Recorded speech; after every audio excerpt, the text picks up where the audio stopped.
Алохол з турботою та повагою до печінки і жовчного.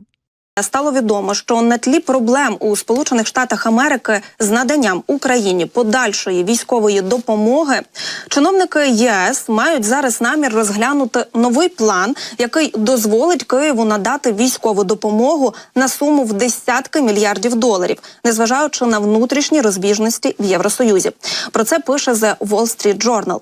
І ось, згідно з конфіденційним проєктом плану, на який посилається це видання, 20 мільярдів євро має бути виплачено з фонду ЄС країнам Євросоюзу за надання ними Україні десятків мільярдів євро військової допомоги протягом найближчих 4 років.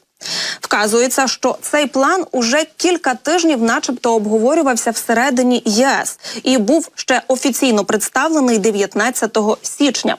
Тож, що це за план? А також, як в Україні вдасться поєднати цей план, як вдасться виводити з ладу російські безпілотники, про це ми будемо говорити далі, коли до нашого ефіру долучиться військовий експерт, який нам, сподіваюся, пояснить, що дійсно зараз відбувається в ЄС і яким чином вони намагаються таки зараз знайти нову допомогу для України і яким чином це буде втілюватися вже найближчим часом. Тому що ми розуміємо, що зараз дійсно ми в очікуванні гарних новин і нам дуже всім хочеться, щоб, окрім того, що ми самі зараз об'єднуємося і намагаємося таки знайти в собі сили попри все, і незважаючи на те, що відбувається у нас всередині країни, йти далі і боротися, все ж таки, звісно, ми розуміємо, що без допомоги наших партнерів нам буде складно.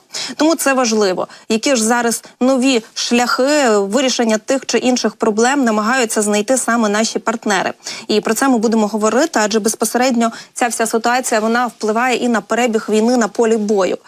Ми також розуміємо, що окрім фінансової допомоги, яка нам дуже необхідна, звісно, також нам необхідна і військова підтримка та військова допомога.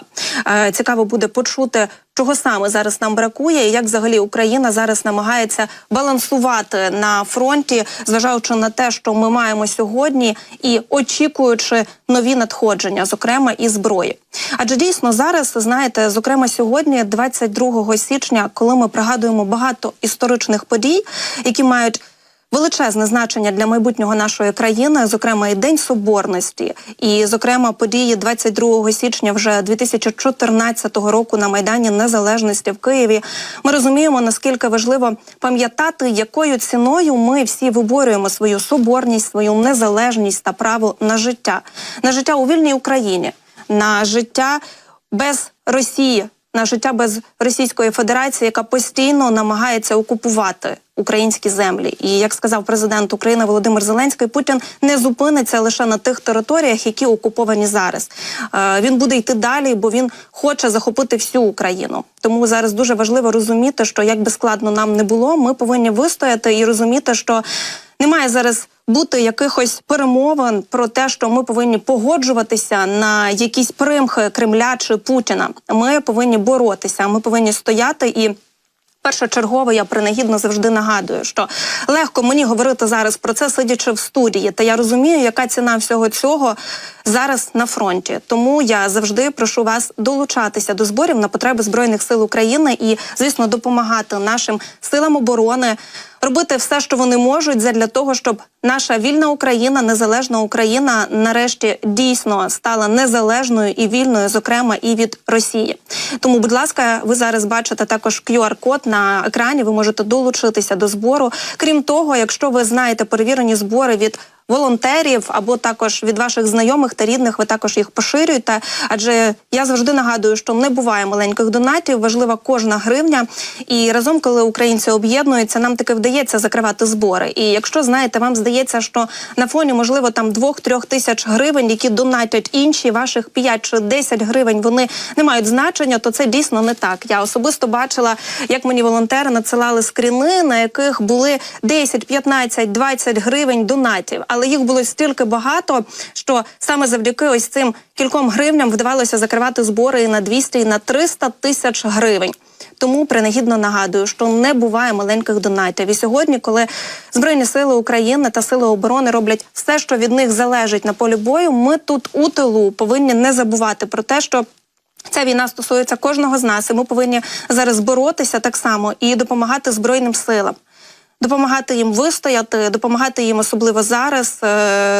Ми розуміємо, яка погода зараз на фронті, ми розуміємо, що холодно, і, звісно, окрім зброї, нашим захисникам також потрібна і амуніція, і теплий одяг, і окопні свічки. Тому не тільки донатами ви можете долучатися до підтримки Сил оборони, а, звісно, за нагоди кожен зараз знаходить той спосіб, який йому найбільш вигідний. І кожен зараз, зважаючи на власні можливості, і фінансові, а також фізичні, вирішує, як саме може долучитися до нашої спільної перемоги. Це важливо, тому я завжди, користуючись нагодою, про це розповідаю і нагадую вам.